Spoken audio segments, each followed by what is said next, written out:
Hey there, in today's video, I'm going to talk about some of the things I learned running the 6 major marathons.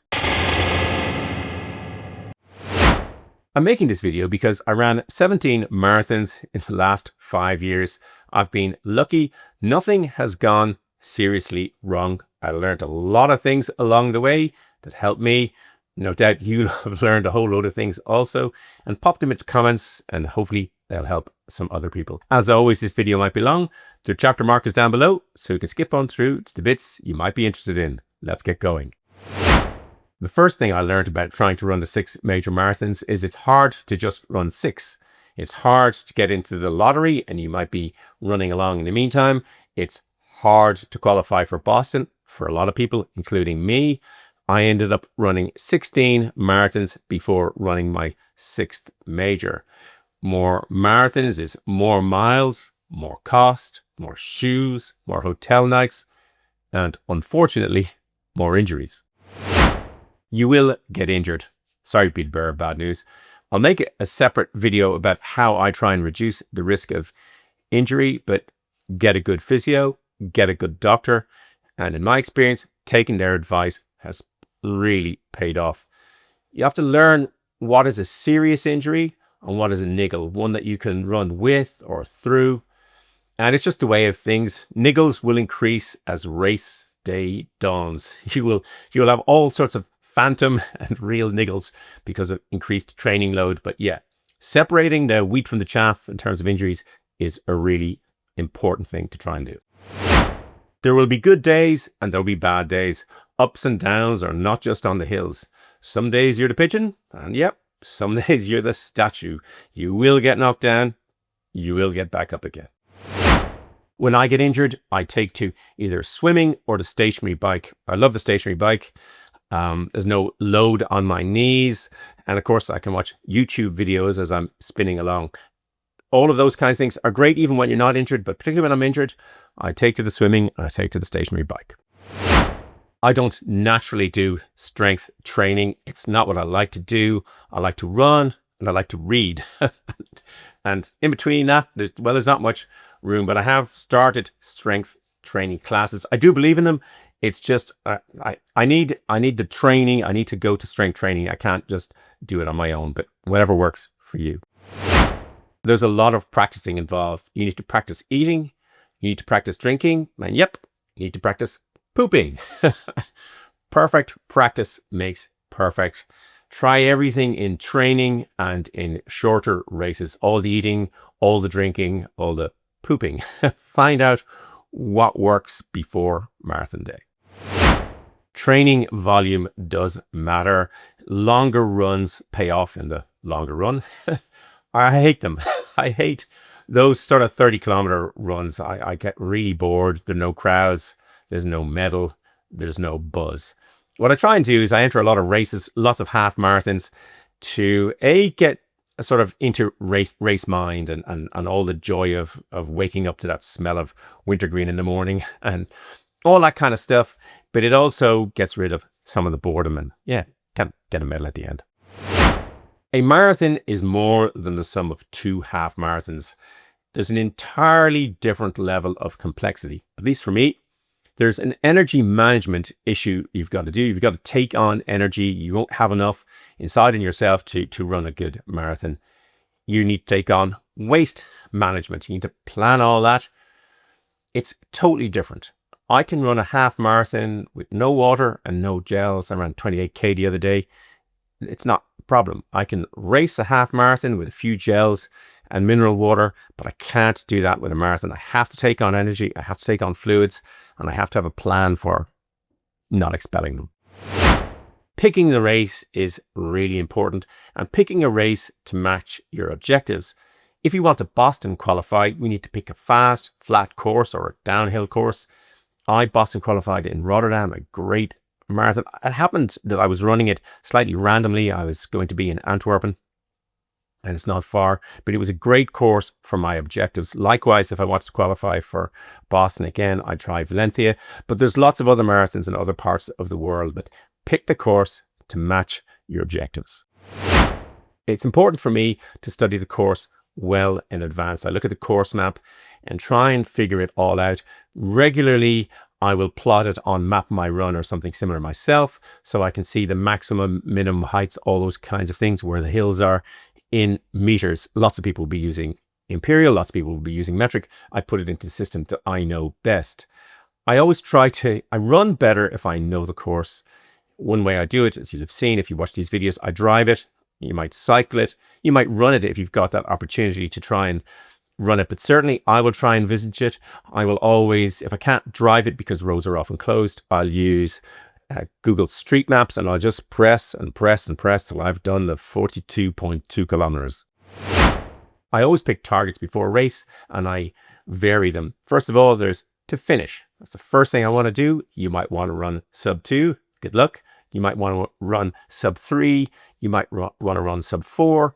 You might want to Boston qualify, personal best. But I'll sort of grade all those. And you have to be prepared to switch because circumstances may change on the day. The most important one that I learned over all my marathons is maximum enjoyment. That is what I live for on the day, is maximum enjoyment. Now that might be setting personal best, but I'll set that maximum enjoyment. It could be just filming it to show you what it's like to run the Dingle Marathon, which I loved. It could be just that could be my only objective, that and running up the hill at the end and sprinting at the finish, and a couple of other things. But have an objective and try and plan for graded ones depending on the weather, and all sorts of things that can and do go wrong. There's an old adage, nothing new on the day. It's not always true. I've done various things new on the day.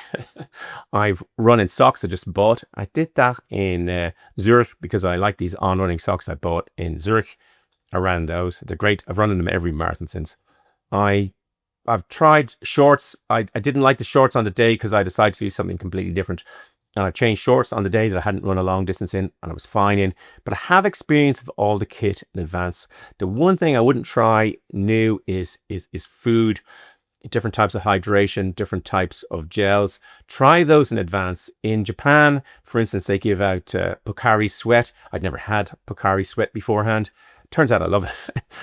But I went to a store beforehand and I bought some to test. I also tested stuff that was going to be in Rotterdam. I can't remember what it was, but there was various things. Lucozade Sport in London I was well used to, and Gatorade I was well used to. But whatever they're going to sell on the day or give you on the day, if you're going to take it, test it separately.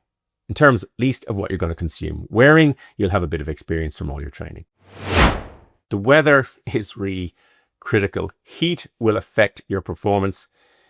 It's bizarre, but in every single marathon I have run, I haven't felt a drop of rain. I don't know statistically how that's happened.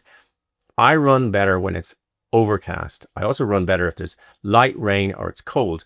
It's not what I enjoy, but if I want to perform, I perform better when it's colder. So if it's going to be warm, I know, say London Marathon this year, myself and Chris knew this was going to be a tough day out. And you need to, if you see that it's going to be really warm and you're not going to run well in that, then you need to adjust accordingly. The flip side is in the Polar Night Marathon earlier this year, I wanted it to be really cold. The colder the better, because I think it was -11 when we did it, but at -4 and above, the roads could get slushy, and I was hoping it would get colder and colder and colder, which thankfully it did. The time zone is really important, and you've got to try and make it work for you. A lot of people, you're running London Marathon, you live in London, you don't need to worry about it. A lot of times I was flying to the USA for marathons, not just Chicago, Boston, and New York. What I learned, which was great, was to stay on Irish time. So I would get up really early, naturally, and do all my preparations before the race. And that was really good to do. If you're going to Tokyo, which is the opposite end of the world for me, you would find I had to fly in a couple of days early to try and get onto some sort of Tokyo time, so I wasn't suffering jet lag during the race. You need to consume on the marathon. You will need hydration, you will lose salt, and you will need energy. You have to figure all of those things out. Very early on, before my first marathon, I went out running. I'd weigh myself completely naked. I weigh myself then completely dressed as I went out. Then I'd come back and I would weigh myself completely dressed and weigh myself completely naked again. And by doing all this math, I would figure out how much weight I had lost and how much in perspiration I'd lost, I'd also subtract for fluids that I'd taken in. So I do these kinds of things, and I worked out that I lose about 1 liter of fluid an hour. Furthermore, I went for sweat tests. I did this sort of randomly, but I went to do a sweat test because somebody said there were sweat tests, precision fuel and hydration, and I discovered, or I was told, that I was a very salty sweater. I had no idea. It was really important though, because since then I've taken additional salt tablets that recommended, and I've definitely run better because of that. Less dizziness at the end of the marathon, but which I used to get at the start. The first couple of marathons around, I felt a little bit dizzy at the end. Quick 5-minute nap on the ground and I was grand. But I did find by taking more of the sweat salt tablets, things have been much better. And all those kinds of things. What type of I can't tolerate Morton anymore. It's brilliant stuff, but it makes me nauseous. So testing the different kind of gels, all that kind of stuff. The more you can do before the marathon, the better. On the day of the marathon, there's stuff to apply. I use this. It's called Compi. These are little, they're like plasters, but they're really for when you get a blister. But I put them on beforehand. If we take bones here, they come in different sizes. I put them around my heel, is really important. Around here, where my shoe might rub. I put them on my outside of my toes, where they might rub. And I also put them now on my ankles, or just here, because I tend to kick myself. Not what you want to do, but I do. I put lip balm on, sun cream if it's sunny. This is my lube of choice. You can't go wrong with this sort of lube. This is Gold Bond Friction Defense. I put it everywhere. The common one is the nipples, but anywhere under heart monitor strap. I've got some a little bit of chafing there. I've worn a phone in a pocket that's bounced up and down. I've got a bit of chafing there. Chafing is about the worst thing that I've got. But I make a list of everywhere to put it on, and you can't have too much of it. It won't. Too much is no problem. Too little, yeah. And don't forget the taint, the taint, the grundle, the fleshy fun bridge, as Michelle calls it. Yeah. Put it everywhere. I also put a little bit of Vaseline between each of my toes, just so they rub up and down against each other easily as I'm running. And I also cut my toenails. Forgetting to cut your toenails on marathon day is it's not the end of the world, but could be a little uncomfortable. My strong advice is to use a checklist. Excel at Excel. Forget something on a training day, it's no big deal. You can just easy peasy, lemon squeezy, you can stop. Forget to lube, and halfway through a marathon, you could be in a world of pain. You're going to run a marathon in Tokyo? Well, you might forget your shorts. Stuff happens.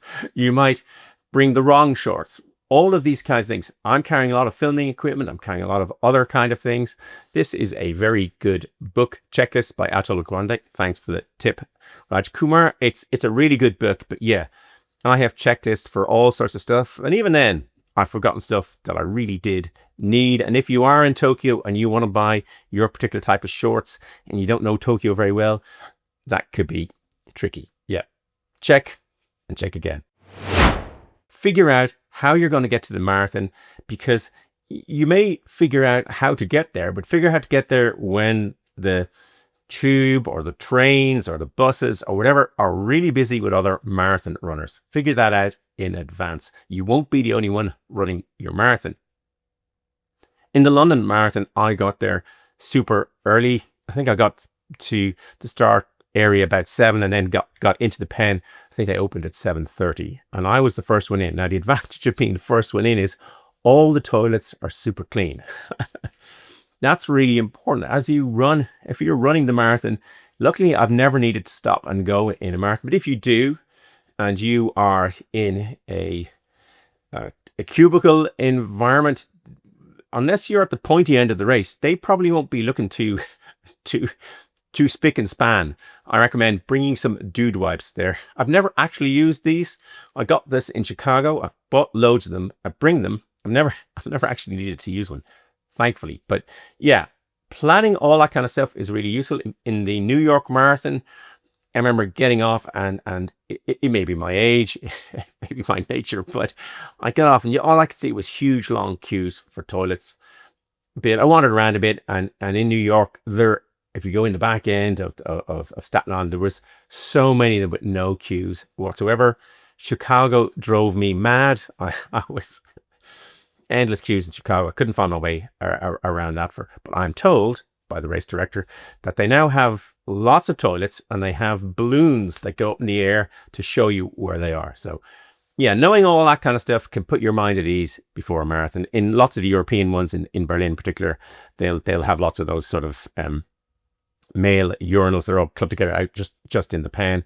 And places like London, they have female urinals and various things like that. But that certainly put my mind at ease, is knowing where all that sort of stuff is, knowing what will be, if in the New York Marathon early on, you can be hanging around Staten Island for a very long period of time. So knowing what you may or may not eat there will be crucial to how you perform in the race. When you cross the line, remember to start your watch or both watches. In London, I didn't. I wasn't too bothered really, but you know, if I had been needing the data particularly, it would have been very inconvenient. I was busy starting my head camera. I was busy starting the Stride foot pods. I was busy talking to Chris. We were running together, and I forgot to start this till about 3 or 4K in. But yeah, start your watch. Your GPS may be inaccurate. When I started in Chicago, well, when everybody starts in Chicago, you're running downtown amongst all the tall buildings. That really throws out your GPS. And that's at the start of the race. And then it's out for the entire race. I will get completely different measurements from this watch, the Garmin, compared to Stride foot pods on my Apple Watch. And the one I've done lots of testings with both, and I rely on this for distance. But downtown in Chicago, your GPS will go out. And you have to get comfortable with, so in Chicago, the course is mainly in miles. There's probably kilometers every 5 kilometers. In Tokyo, it's all in kilometers. And you need to get some idea between the two if you're not comfortable with imperial or metric. In Chicago, it was very good. Nike had a sort of wristband or wrist to temperature 2. You could put on a sticker that went over your wrist, and you'd pick your finishing time. Then it gave you the various breakdowns. And in London, certainly in Tokyo, there was various ones that you could stick on, and then you pick your finishing time. But getting comfortable with kilometers and miles, depending on which one it is, and the fact that your GPS might be out, will give you a better race. Most races have a thin blue line or a colored line that, at least in part of the race, sometimes it's not the entire thing, but it will show you the shortest line. A lot of times, most marathons, I'm trying to apex. I'm trying to go from A to B. In Berlin, it is really critical. I think I ran nearly an extra kilometer because it's very wide and there's lots of different things. In Berlin, particularly, find that line. Don't hog it. I mean, don't stand on it and don't get out, and you're not getting out of the way no matter who comes. That's not the way to race or run. But yeah, at least be aware of it and apex the corners. You can have a shorter and faster run.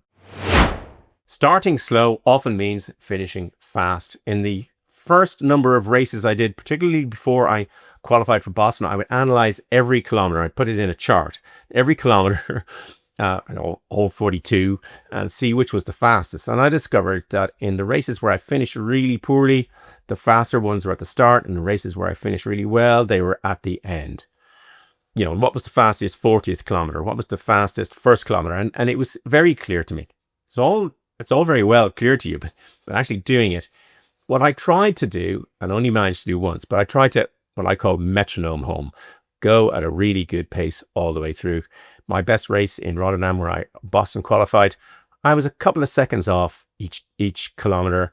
It was the same pace from the start to the finish. That really helps on a flat race, but if you're trying to Boston qualify, that's probably what you're doing. But yeah, I could just keep the same pace the whole way through, or if possible, if you can get faster towards the end. But heading out fast, I managed to prove to myself, not just a theory, but I proved it doesn't work for me.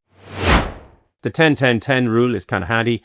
10 miles settling in, a pace to settle in, 10 miles where you're running at a good pace, and then 10 kilometers at the end of really all out. That can work for most people. But again, if I can just metronome home, I'm happy enough. Your mind really matters. You run with your feet, but you race with your mind. My big weakness is up here, not down there. it's where you kind of think, maybe I'll slow down here, maybe I'll stop, maybe I'll walk a bit. Oh, this looks nice. And there's nothing wrong with that. We'll come to that.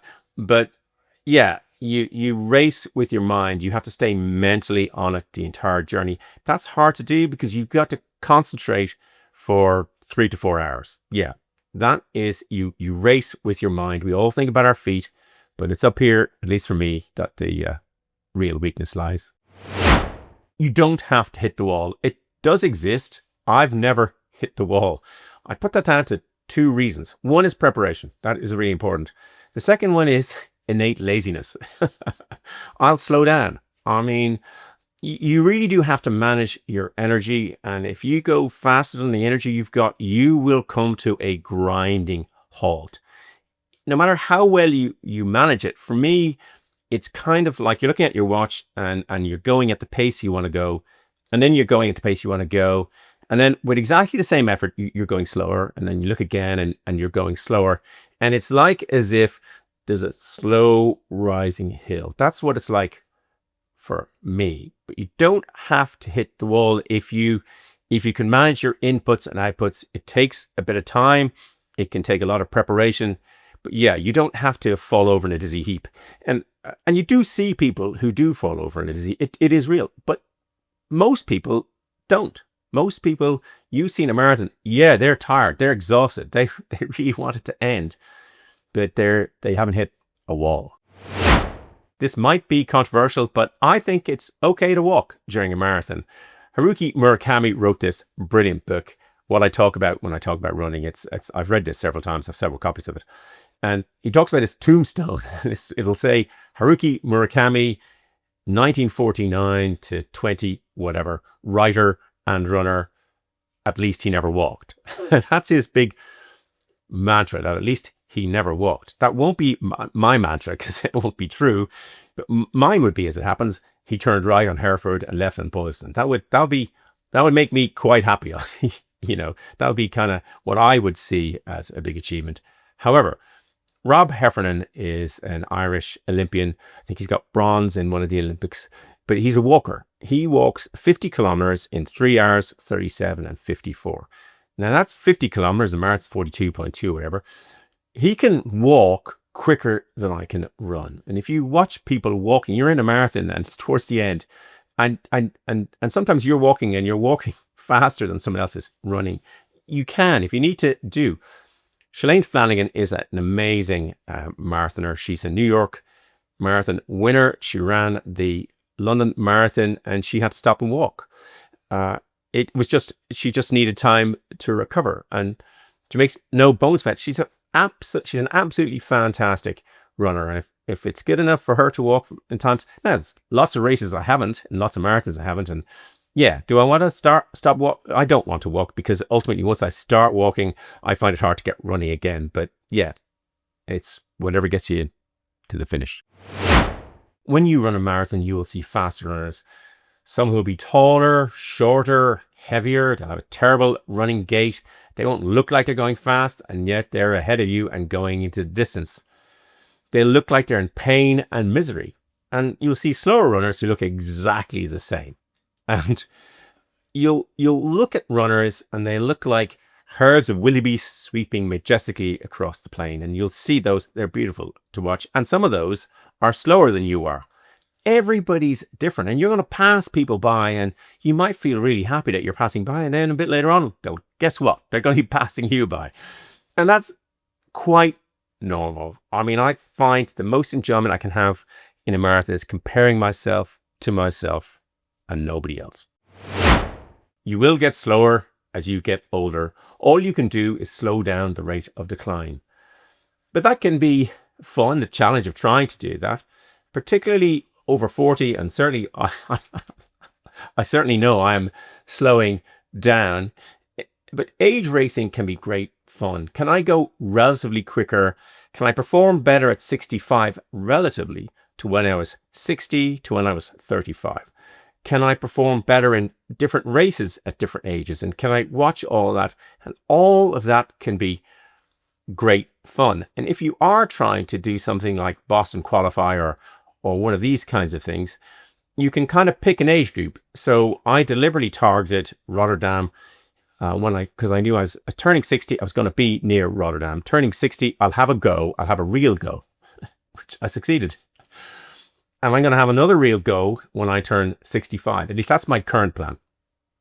And I do really want to have another go at Boston qualifying, but I'm going to do that when I'm 65. I'm 62 at the moment. So what I'm going to try and do is plan for a lot of fun, a lot of other races, a lot of other kinds of things, different ages, different sorts of things. But Boston qualify then. But in the meantime, there's an awful lot of fun you can have in all sorts of races by looking at age-graded racing. A marathon may beat you up physically. I've had the black toenails. I've had various chafing issues, but it may beat you up physically. Don't beat yourself up mentally. Pick your rewards. But I think finishing a marathon is an amazing achievement. And after that, you pick your levels of rewards, what you regard as. But certainly for me, having the most fun on a day, finishing with a friend is just wonderful. I've done that in several marathons. To try and help, I consume as much information in advance. I read as many books, look at as many videos, enter smaller races to get an idea of what it might be like. And watching other people's experiences, you watching mine, can help. Hopefully there'll be stuff in the comments that will also help. My sister bought me this book that said, some people learn by reading, some people learn by observation, but there's always that one guy who has to piss on the electric fence for himself. Don't be that guy or woman. Don't do any of that. Try and foresee as much as you can. Watch as many other people talking about as many things as possible and read as many comments that will no doubt hop down below. I hope you enjoyed the video and found it useful. If you did, it would be great if you hit the like button. As always, there'll be lots of stuff in the description below, and I'll happily answer any questions you put into the comments. There'll be a big blue subscribe button popping up there and some more videos there. Thanks for watching. Until the next video, just keep running along.